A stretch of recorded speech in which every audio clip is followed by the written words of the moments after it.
my fellow comic book collectors, it's Alan the Comic Collector Geek, and this is the Wednesday video where I answer your questions. Each week, people ask me questions, and the following week, I answer them.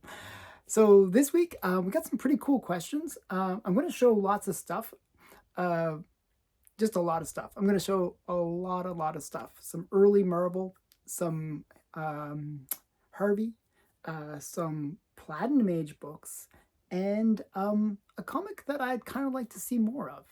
So we'll get into that. We'll get into the questions right now. So the first question comes from Matthew LeBlanc. He asked, your Golden Age collection is impressive. My question is, what were comics like before the Golden Age? I've seen mentions of the Platinum Age, which came out before Action Comics 1. Do you have any books from that era? What are the famous first appearances that date back to that era? So just so you know, so comics, the early comics, and I'll show you some early ones that I have. I believe this is like, one sec here, I forget what this one's from. This is from 1933. This is a Platinum Age comic. This is actually a dust jacket somebody created to protect the book. So you can see a little, this is what's called a Little Big Book, or Big Little Book, I guess. And it's basically, or Big Little Book, yeah, Big Little Book. You can see that right there. And a lot of comics were in this format, where they'd be these little big books, or Big Little Books. I always keep on messing that up. And they'd be like these kind of things. And a lot of these survived. They actually had a pretty good survival rate because they had hardcover cases and, you know, reasonably good quality. So a lot of these survived, and there's collectors of these Big Little Books. This is one format that was really common, and these would have unique stories in them. Another comic format was the actual book, like a hardcover book. And this was a very common format as well. This one's from my grandmother. I put hot cocoa on it when I was a kid. This is what that is. That's me that did that, which is a shame because this is a very cool book. I even wrote on the back of it. This is from my childhood. I didn't realize that it was actually valuable. So yes, this is Captain and the Kids. This is from 1933, I believe, or 34, somewhere around there. Maybe 35, somewhere in those era. I'm just gonna look it up. 1934. So yeah, and what you'd get a little story inside, and this was another common format for comic books. And the reason they were called comic books is they were books with comics inside. Now, the first comic books actually date back as far as the 1800s. 1837, The Adventures of some character, something Albright or something, some weird name. I'm trying to remember the name of it. But that was the very first comic book. And after that, though, comics really only appeared in newspapers. And they were like the newspaper comic strips, the daily funnies and so forth. And they would, as I said, they would come out in these other formats. Like you can see, like these are like early Donald Duck. We got some early Mickey Mouse adventures. We got some early Popeye. These would be actually books, like as I said, comic books. And we'd even have like a early annual from Walt Disney, Mickey Mouse Annual. And as I said, these are all books. But you're asking about Platinum Age comics. Well, what were the Platinum Age comics, and how did they change in the Golden Age? Well, that's kind of an interesting question, because I'll show you a couple Platinum Age books. I don't have many, so don't expect like a lot, because I don't have a lot of Platinum Age books. They're quite rare, and I don't have that many in my collection. But I do have some, and they do have some key first appearances. We're going to show this one first. This is The Funnies, #1. This is from 1936. And the story goes on that what happens is during the early comic book era, we get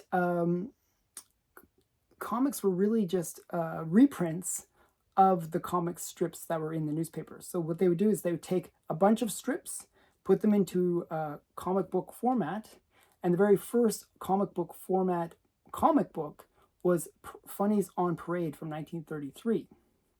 Well, this is the Funnies, which is a later one, but still the same format, where they would take comic strips from the Sunday, Sunday Post or ones that would appear in the newspaper, and they would reprint them inside these comic book format. And what you have is, for example, this book has the first appearance of Captain Easy, Alley Oop, Mud and Jeff, and Tailspin Tommy. So a bunch of first appearances. And because those characters, actually, a lot of characters made their first appearances in the comic strips. Like Popeye, for example, is another one, made his first appearance in the comic strips. A lot of Disney characters made their first appearances in the comic strips. And here's another early Platinum Age book. This is from 1936 as well. And this one features a whole bunch of first appearances, like Tarzan and Little Abner and Fritzy Ritz, Ella Cinders, and Captain and the Kids. So there's a bunch of first appearances. All the characters right there basically made their first appearance in this book. So you get, these kind of early books, but these, again, would be reprints of the comic strips. Now, what really made the Golden Age different from the Platinum Age was they started making unique stories and stories that, featured a main character. Now, even Action Comics 1, Superman was only one of multiple stories, and stories that were there was a lot of variety.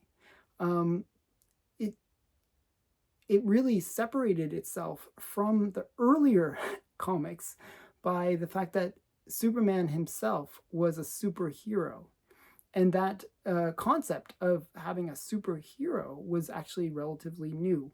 There was characters like the Phantom that did exist, but Superman was a bit unique, and Action Comics #1 became that beginning of the Golden Age and the end of really where they were reprinting a lot of the stories from the comic strips.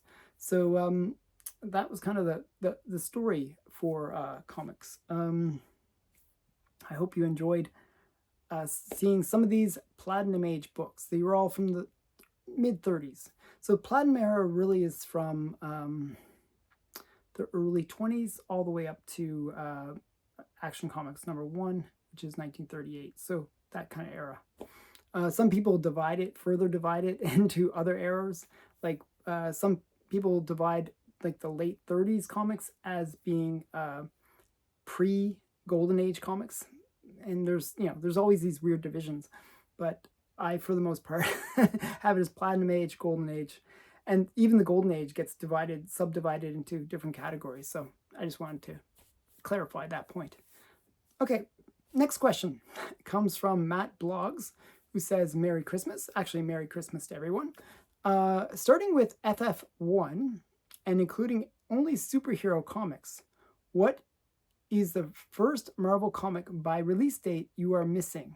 Okay, so basically what he wanted me to show was all of my key issues from Marvel, starting with FF1, and then whatever the next issue is, what am I missing? After that key, what's the next key that would be in order of release date that I'm missing? Well, it's not very soon after FF1 that I'm missing a pretty major key. Adult Fantasy, Amazing Adult Fantasy 7 is December of 1961. Fantastic Four #1 is from November of 61. So Amazing Adult Fantasy #7 is kind of the last issue of Amazing Adult Fantasy, which later or actually, sorry, is the first issue of Amazing Adult Fantasy that later becomes Amazing Fantasy, which later introduces Spider-Man. So that's kind of a major key just because of that connection to Spider-Man. But even earlier than that, there's another book that I'm missing, I don't have, and that's Amazing Adventures number 6 from November of 1961, which is the book prior to number 7. They had changed the name to Amazing Adult Fantasy in number 7, and before that it was called Amazing Adventures. Now, I'm going to show some cool books just to balance out the fact that the very next key is within the same month. But I will show an earlier book than Fantastic Four number 1, which is Amazing Adventures number 1. Now, this is the title that later becomes Amazing Fantasy 15 and then launches the career of Spider-Man. But this is the book that started it all. And this is actually the first appearance of Dr. Droom. Kind of a prototype for Doctor Strange, but he actually becomes Dr. Druid later on. So kind of a cool character. But let's show you the Fantastic Four. So I'll show you the first 5 issues of Fantastic Four. So that actually, Amazing Adventures number 1 actually came out a couple months before, a few months before actually, before Fantastic Four number 1, but I wanted to show that one. So then we get Fantastic Four number 1. So this is my copy. Not a bad presenting copy. It's like a 5.0 restored. So not a bad looking copy. And then we got Fantastic Four number 2. Mine's signed by Stan Lee. So Fantastic Four number 2, which is the first appearance of the Skrulls. Then we have Fantastic Four number 3, which is the first time we see them in their suits, their little Fantastic Four suits, and the first time they get this flying car that they have. Okay. And we got Fantastic Four number 4, which is the first Silver Age appearance of the Submariner. Have a major key. And we got Fantastic Four number 5, which is the first appearance of Doctor Doom. So just a kind of a cool book as well. This one was the one I was most excited to get. I was desperate to get that book. Okay, so those are the first, some early FFs. And I'm going to bring out some more. One sec here. I kind of had to grab it. It's like I had it sort of further away than I expected. One second. I'm going to move this over. Okay. I had them on a box, and the box was like just too far away. I was like reaching, and it was really weird. Okay, so Fantastic Four number 1 came out in 1961. So within like a very short time, we go from Fantastic Four kind of brought back Marvel into like prominence again. It became a very successful comic book company after Fantastic Four number 1. It kind of revitalized the whole company. So by 1962, they were starting to release new characters. And this one was Tales to Astonish number 35, which is a new character that was superhero based. Now, this was, they're really trying to bring out new characters because they realized that superheroes were cool. So Ant-Man was one of the earliest ones. So this is Ant-Man, his first appearance in costume. And this is Tales to Astonish number 35. And then we got Tales to Astonish number 27, which is actually an interesting book because it shows the transition. This one really was not meant to be a superhero book. It was a typical book for Marvel at that time, which was more like tales of suspense, like stories that are, or Tales to Astonish. Like it was more like similar to the way EC books were, like that kind of those, bizarre stories that, that lead to interesting things happening. And but they retconned this character and made him, Hank Pym, the first, one of the superheroes. Now, this came out just a little bit after Fantastic Four #1 came out in January of 1962. And then we got another 62 book. This is the first appearance of Hulk, which is Hulk #1. And we got another major key is Journey into Mystery number 83, which is first appearance of Thor. And again, these books were, previously Journey into Mystery, you can just tell by the name that they were not intended to be superhero books. They were meant to be similar to these anthology books that really focused on just telling interesting stories of like supernatural things. So this is Journey into Mystery 83 from 1962 as well. And by 63, you get a whole bunch of things happening. You have the first appearance of Iron Man. Again, another title that had been now taken over by the superheroes. Iron Man. So this is Tales of Suspense number 39. And then you start to get the team ups. So they had sort of built all their team in those first years, and then they put them all together to create Avengers #1. Now this is 1963, so this is 2 years. Within 2-year period, they had really established a bunch of characters as, this superhero team. And now comics were fully devoted and now being titled with those characters. So this is Avengers #1. And then 1 more year later, we get in characters that are now just, they're just popping out characters all the time. And we get Daredevil #1. Now, I have a lot of other key first appearances and early Marvel books, but I figured that was a fairly good sampling. Above me, actually, is my Spider-Man collection. And you get Strange Tales 110, which is the first appearance of Doctor Strange. And then you get, I have my Spider-Man 1 and my Amazing Fantasy 15 up there as well. So those are kind of my early Marvel key books.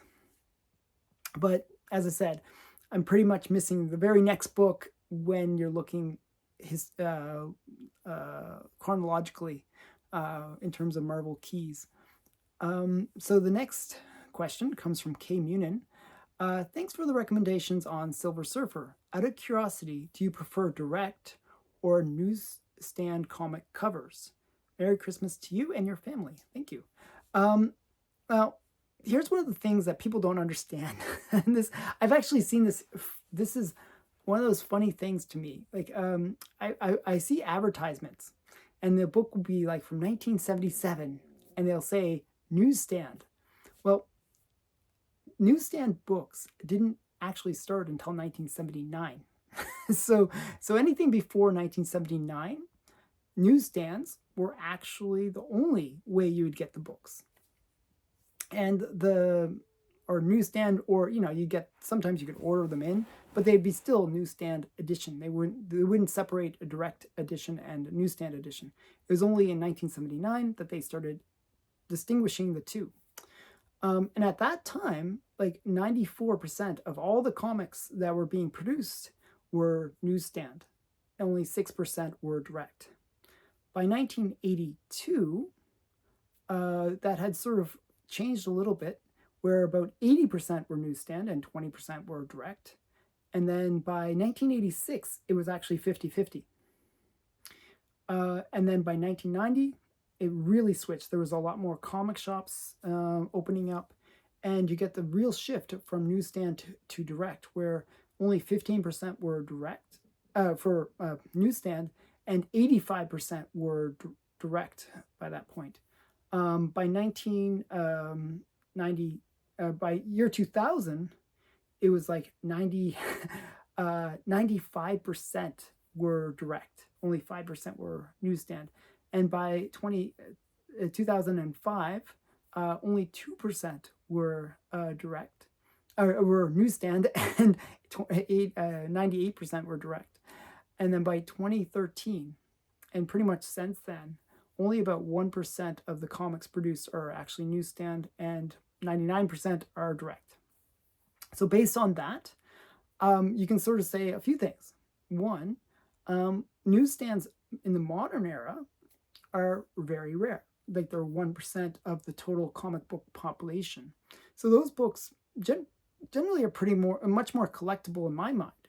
Another thing with newsstands is generally they get beaten up much more. When they're in the when they're in the comic shop, everybody does everything they can to make sure that that comic is pristine when it gets sold. So a lot of the direct market ones will be in higher grade.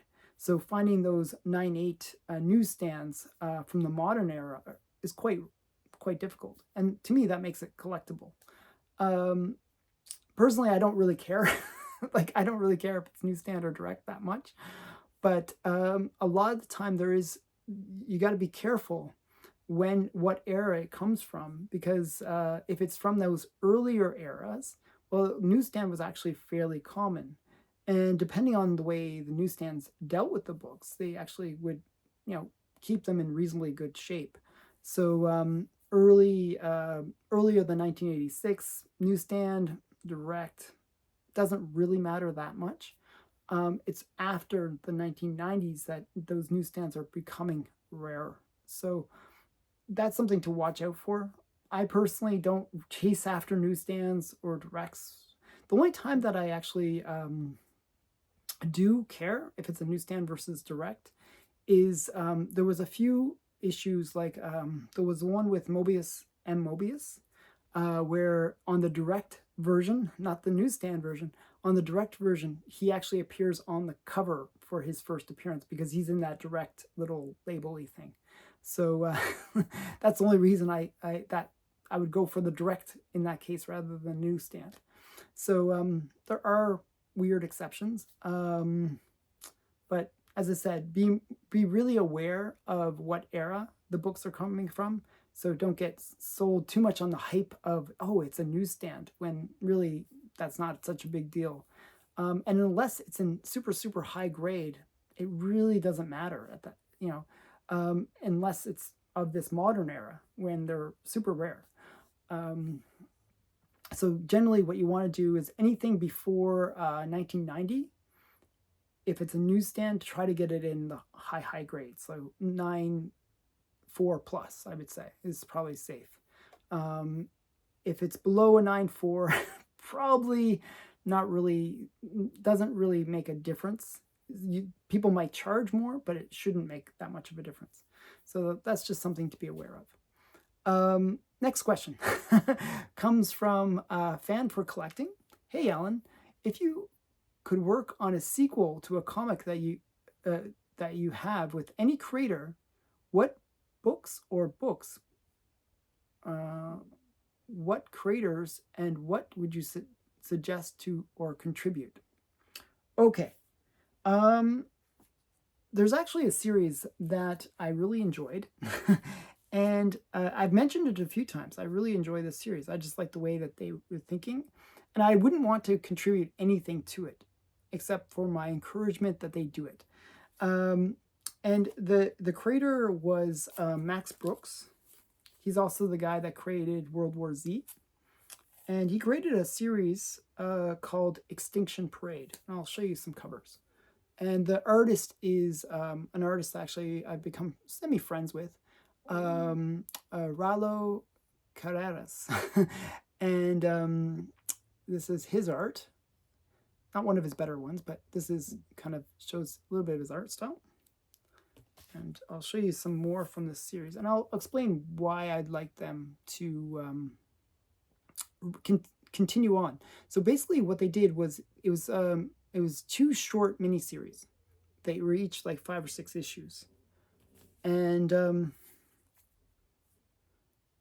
so Ralo did all the art, and Max Brooks did all the writing.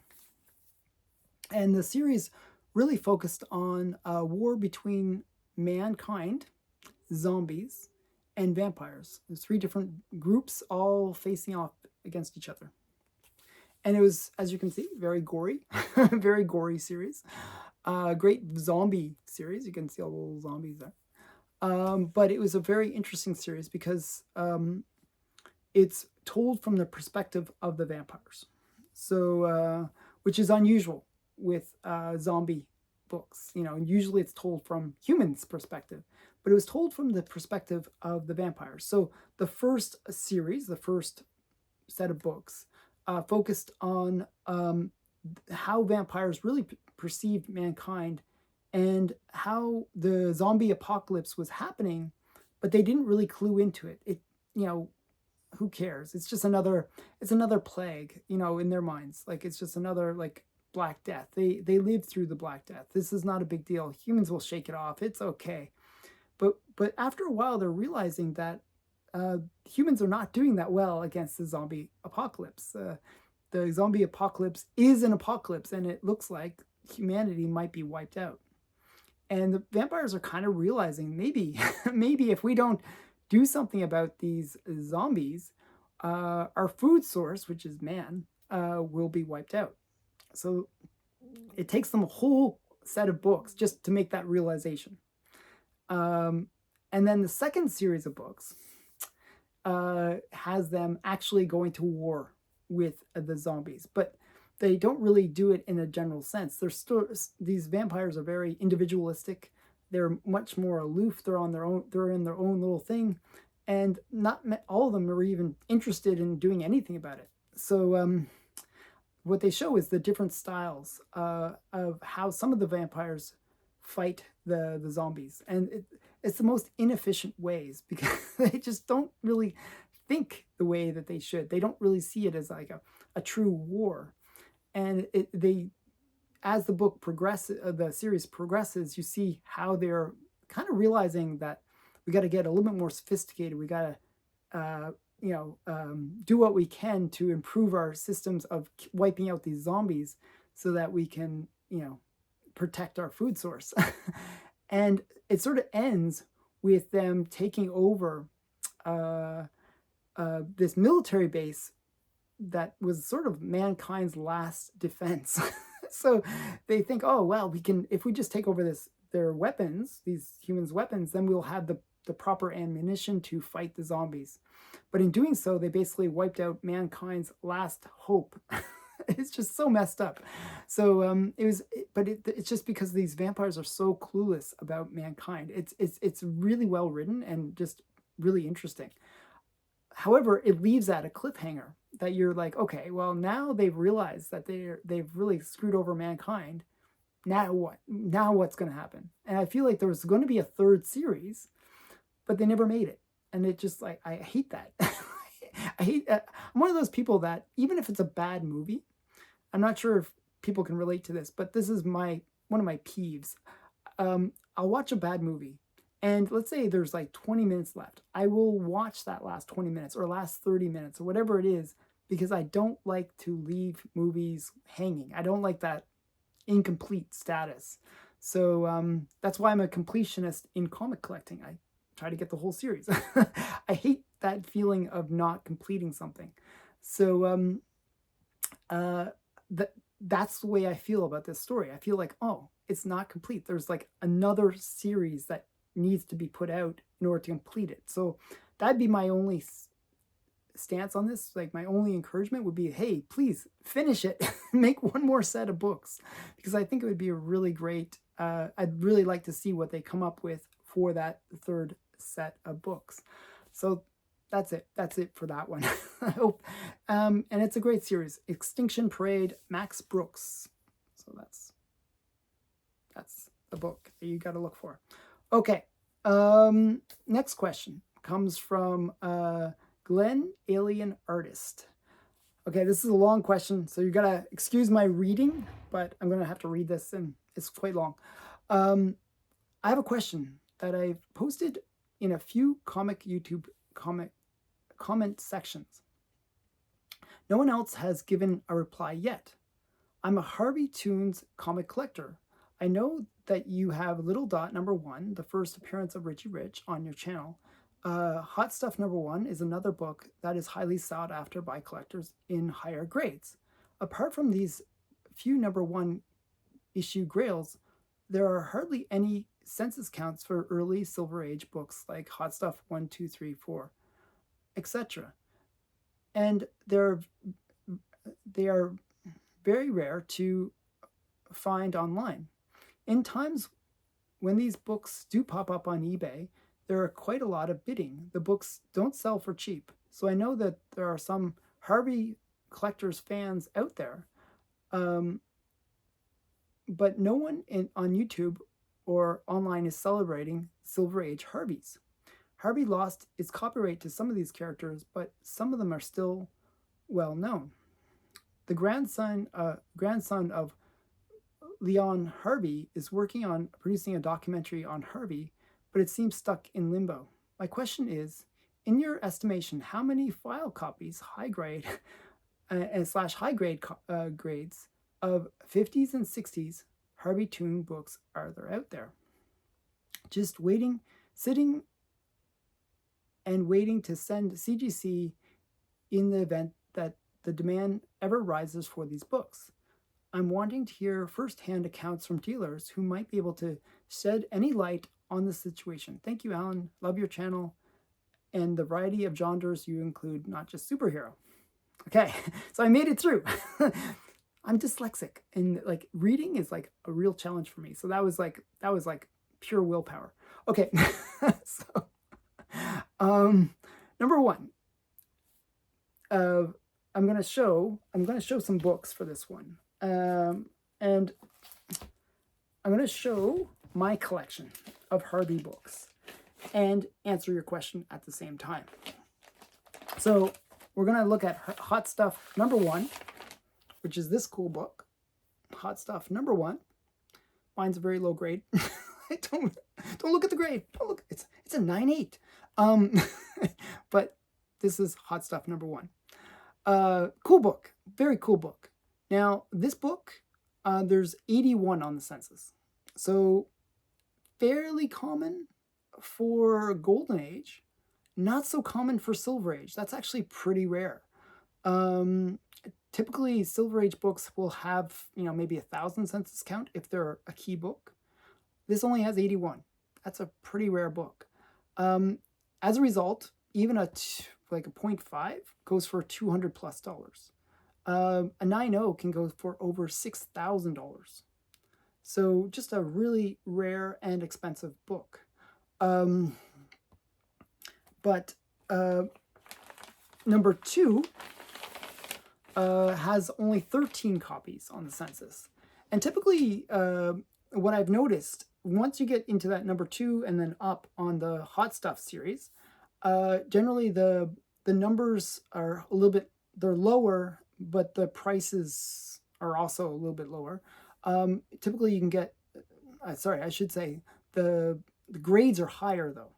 So what I mean by that is typically the lowest grades you'll see on these later issues is like a 3.5, maybe a 4.0 would be the lowest grade that's actually graded. And typically those books actually can go for a fair amount, usually anywhere from $100 plus.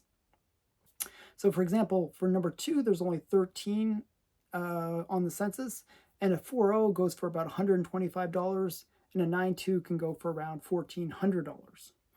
And what I've noticed at those higher grades is there's usually about 5 or 6 copies. And a lot of those 5 or 6 copies are file copies that Dell would pull aside and keep within their offices and use for that reference material. Typically what they would do, Harvey would stamp inside of their file copies that it is a file copy. So it's very easy to recognize file copies from Harvey. There's actually an interesting thing where somebody found a collection of Harvey file copies and they bound them. So they bound them into these volumes of books, and those sold back in 2010 on Heritage. And they basically had every year early on of Dell file copies bound in these books, 12 books per year. Like each book would be every Harvey book, every Harvey comic from each month. It was quite interesting sale. Generally, the volumes, like the whole sets, were not going for that much, like maybe $1,000, and you could get a whole year's worth of Harvey comics. You know, they would be considered qualified grades because they are trimmed and so forth. But you know, they were, you know, you get like the first Richie Rich or whatever in these books. So yeah, they were pretty cool. But the point is, most people don't bother grading these early Harvey books because they don't see the value in them, which is a mistake. If you look at number 3 of Hot Stuff, there's only 24 on the census. On number 4, there's only 15. In number 5, there's only 6 on the census, and the highest grade's an 8.0. Number 6, Hot Stuff number 6, there's only 9 on the census. Very low census counts for these books. And part of the reason is not because of the value, it's just perceived value, that people don't realize that these Harvey books actually have pretty good demand for them. And I think part of the reason why they go for as much as they do is in these higher grades, they are fairly scarce. Typically, I've seen Harvey books in the back issues of comic shops where, you know, they'll have like Golden Age back bins, and they typically will sell for around $10 each, which is actually a steal.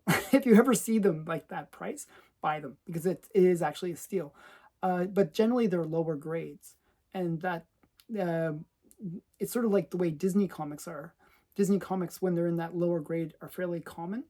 When they get in the higher grades, they become a little bit more scarce.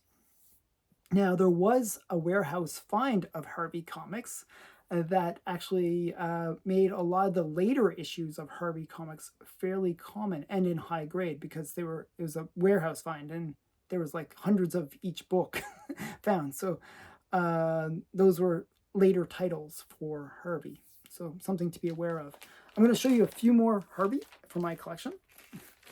And, you know, these are kind of key books. We got Richie Rich number 1. I love that book. It's one of my favorites from Harvey. And we got Little Dot number 1, which is the first Richie Rich. I kind of like this one. And we have Little Dot number 6, which is the first cover appearance of Richie Rich. And also Little Lotta. Let go. So yeah, just a kind of a cool book. Those are some of my Harvey. I have a bunch of Harveys because I do collect Little Dot and Richie Rich. So you end up getting a lot of those early Harveys.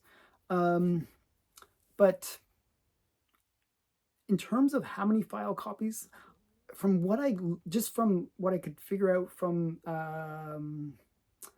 what I read on various posts that people put out, and just looking at the census counts, it looks like most of these file copies were getting graded. So I would say that there's like 5 or 6 copies of these Dell file copies that are in high grade.